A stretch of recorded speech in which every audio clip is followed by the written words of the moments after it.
Hello, I'm George McIntosh. This is Papple Steading, and this is all about East Lothian, and it's all about Queen Margaret University and an initiative that we took, which is called the Papple Media Prize, and I want to tell you a little bit more about that. But first of all, Papple Steading. This fine building was designed in 1860 and built by 1870. It's more or less intact.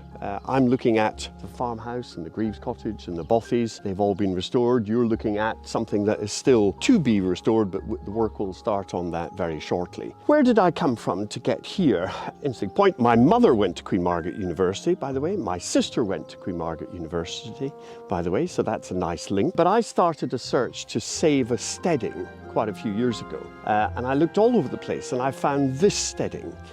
And we have to admire this steading as being probably one of the finest steadings easily in Scotland and certainly in the United Kingdom. So the process was to save a steading, but having acquired this, I then found out a whole lot of things I didn't properly know about before. That this steading didn't happen organically or by accident. It was all designed. Indeed, it's called a model farm. And it was all part of a revolution, an agricultural revolution, which began not a long time after Culloden, when the government or the English had civilised Scotland to an extent that the economy was stable, and people thought that they could invest in agriculture and indeed improve agriculture. So another cliched term is the improvement movement, which was all part of the agricultural revolution. So this building had really nothing to do with what was going on 200 years ago. The landscape that we have now is entirely designed and fabricated, while before it was ridge and furrow or run rigs, it's now enclosed fields. So there was a radical change in the way that we farmed. So behind these walls, there's a lot more history than might be apparent.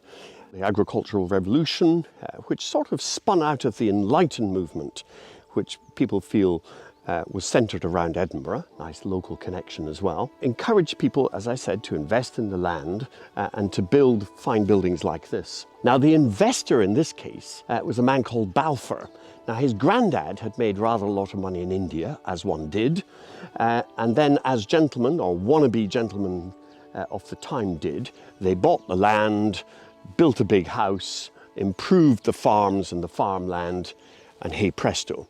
So the grandson, A.J. Balfour, Arthur Balfour, who went on to be Prime Minister in 1902 to 1905, built this. And we're going to preserve this in its present form. As we can see in some of the buildings on this side of the camera, they are back in as pristine as they were in 1970. This will happen here exactly in this form.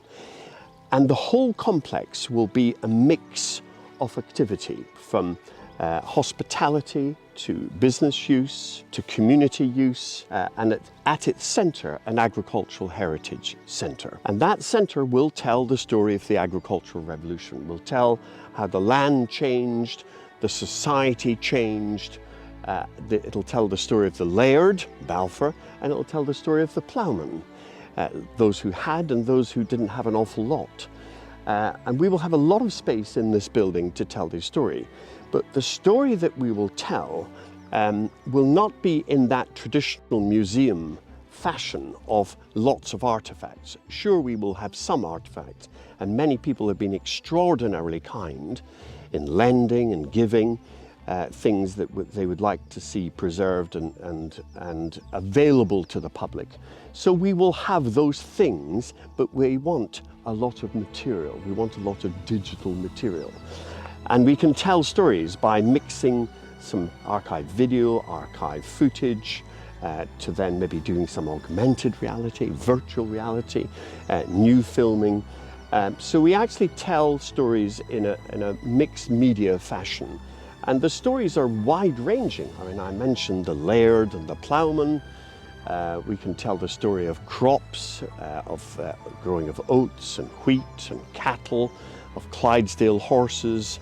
In fact, we've got a very long list of sub-stories that could be told, and we are encouraging, to bring this back to Queen Margaret University, those undergraduates and recent graduates to have a look at our long list and get their own creative juices rolling and to see what they can come up with. We need to entertain, inform, excite the young and the old, and certainly have more material, more content than we have simply things. To encourage those creative juices, let me just add that East Lothian was at the vanguard of the agricultural improvement movement. So the best techniques of the time in animal husbandry and crop rotation were all exploited here. So there's lots and lots of material that the multidisciplinary teams at Queen Margaret University might get their teeth into. And we would hope that there's more than enough material in our list that we've provided, and we're open to suggestions. So at a time where we're all concerned about the cost of food, the provenance of food, the balance between meats and plant-based foods, this is a place to come and do something that is either drawing from the past or drawing us into the future. So finally, thank you. We ran the competition last year. We hope to run it for many years in the future. Hopefully there'll be time that you can commit during the summer to do the work.